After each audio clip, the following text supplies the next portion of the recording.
His endowment was significant, and I accompanied him into the nightclub toilet. I was having a great time. I finally got up the courage to tell you about my infidelity. This story will explain how I found a method to keep my marriage together. Charlotte is my name. William and I are married, and I am 33 years old. We have been married for nearly 12 years, and my husband is 35 years old. We are going through a crisis, much like a lot other couples. My husband and I are parents to a little kid. After the birth of our newest child, things became worse. We were exhausted from lack of sleep, lack of money, and the constant weariness of taking care of the baby.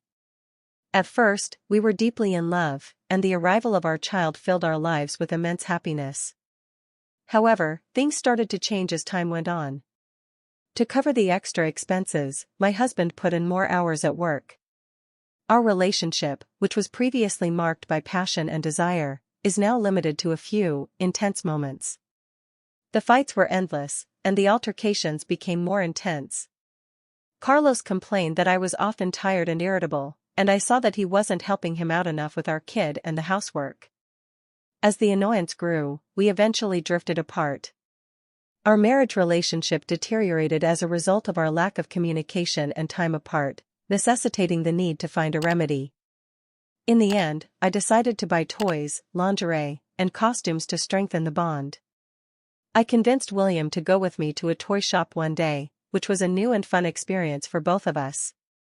We were a little embarrassed when we first walked in, but we soon started to laugh and look about the place. We bought a variety of things, such as toys and police officer and nurse outfits. We felt refreshed that day and were able to enjoy our friendship again. We took advantage of these novel experiences and gained a great deal of pleasure throughout the first few weeks, as if our relationship were being rekindled. One night, I remember, I was wearing one of the new lingerie sets, and Carlos looked like the happiest man alive. We played with the toys, we laughed together, and for a little while it seemed like everything were returning to normal. This excitement, however, was fleeting. We got right back to our routine. The lingerie was still in storage, and the toys were left unattended in the back of the closet. We never valued each other, and the effort to maintain active intimacy seemed increasingly difficult. My irritation increased as my hubby became aloof once again. But I kept trying because I was sure that we were in love. I had a feeling William was trying to do something about it, too. He didn't want to be like those ladies who make excuses for their adultery and present themselves as victims.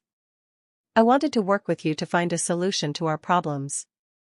I considered many approaches to reignite our passion, making an effort to be more loving, talking about our feelings, and looking into other ways to improve our relationship. To break up our routine, we decided to go out every weekend. At first, we went out to bars and clubs with friends in an attempt to bring back the fun and lightheartedness we had at the beginning of our relationship. We both benefited from these excursions. The company of others, along with lively conversations and laughing, reduced stress and offered a new outlook.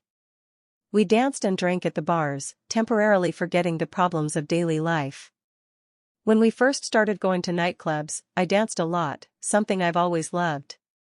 I enjoyed every second spent dancing with my friends, letting the music speak to me on an inner level and letting go of worries and problems while I drowned in the fun. I could see my hubby watching me from afar. William would rather keep his distance, watching the action while he sipped his beverage. I didn't mind, but he never really liked dancing. The crucial element was our mutual presence, although in a different way. Even though he hadn't completed dancing with me, he looked comfortable and was taking in the atmosphere. I didn't care about rivalry or jealousy. I felt liberated dancing on my own with my friends, but I was worried that it might cause problems in our relationships when we got back from the party. Feeling a little nervous, I asked whether I could dance alone or with my friends. I asked Honey whether she felt at ease with me dancing alone or with my friends. I don't want you to be bothered by it. I don't mind, honey, said William, eyeing me with a grin. I like seeing you having a good time. Your pleasure makes me happy too. His remark gave me a great deal of consolation since it showed that he did not feel left out. Instead, he enjoyed seeing me relish the occasion, which made me feel even more at ease. Since we made the decision to go out every weekend, this made us more determined to keep going out and attempt to reignite the spark that appeared to be waning between us. I began dancing by myself in the center of everyone because my hubby wasn't a great dancer and my buddies couldn't always join me. The dance floor become a place where I could relax and enjoy myself without thinking too much about how others would see me. While my spouse observed from a distance, grateful that even though he didn't actively engage, I felt at ease and alive as the music engulfed me. On one of those evenings, when I had finished dancing joyfully, a man came up to me and began dancing with me. With his back to me, I assumed it was my husband without turning around, so I shook my hips and ground myself, totally engrossed in the dance and the music. I didn't notice it wasn't my spouse until the music changed and I swiveled to the side. I was a bit astonished and uneasy about the circumstance, and the man was a stranger. I will tell you the truth. The man was young, tall, quite powerful, and rather beautiful. When I discovered it wasn't my spouse, I was stunned and immediately apologized. He also apologized, explaining that I had been confused. I returned to my husband's table after he said he didn't want to create any trouble with that. I was a bit embarrassed by the person seeing things from a distance, but I made an effort to seem normal when I arrived to the table. My husband asked me if I was enjoying the dance and stated it was okay for me to dance with other people since he didn't like going on the dance floor, which surprised me because I was scared we would argue. I was both relieved and a bit perplexed when I gave it some thinking, but he even urged me to ask the man to play another song. I thought that may be the catalyst for a big argument, but he looked cool, so I told him it was all right and resumed dancing. As the music became louder and the words more audacious, I stepped up to the man I was dancing with and we resumed our dance. My spouse was looking on from a distance as our dance became more private. Of mystery and desire, it was making me want to be dominated and wanted in a way I had never known before. Seeing me dance for another man seemed to make him want me even more, and it made me feel very excited and nervous. After dancing with the guy, I thanked him and returned to my husband's table, where he was clearly nervous and I could tell the atmosphere was charged because we had been drinking and the effects of the alcohol were taking effect quickly. When I got there, he asked me right away if I had enjoyed dancing with another man. It took me a moment to think about the question, but I finally said that I had enjoyed dancing with another man. I questioned my husband whether he had enjoyed seeing me dance with another guy. He confirmed that he had really enjoyed it, and then abruptly offered me a suggestion: if I wanted to, I could kiss him. He insisted that it would only happen that night and that there would be no consequences.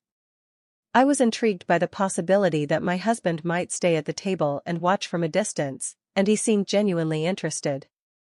Suddenly, the idea didn't seem so unrealistic because of the alcohol and the excitement of the evening. I felt a growing and intense desire, so I went back to the guy and we began talking in a more intimate and engaging way, and the chemistry between us was evident with every word and touch. After a while, I felt more and more attracted to him, so I decided to escalate the situation. I wanted to talk in a more private setting, so I invited him to the bar bathroom. The guy surprised me by following me, so I looked around to make sure no one was watching, and then I grabbed him with a rush of desire and kissed him. The heat between us was palpable, and I was completely engulfed in the feeling of power, while my husband surreptitiously watched everything from a safe distance, hidden but unable to avoid noticing the situation.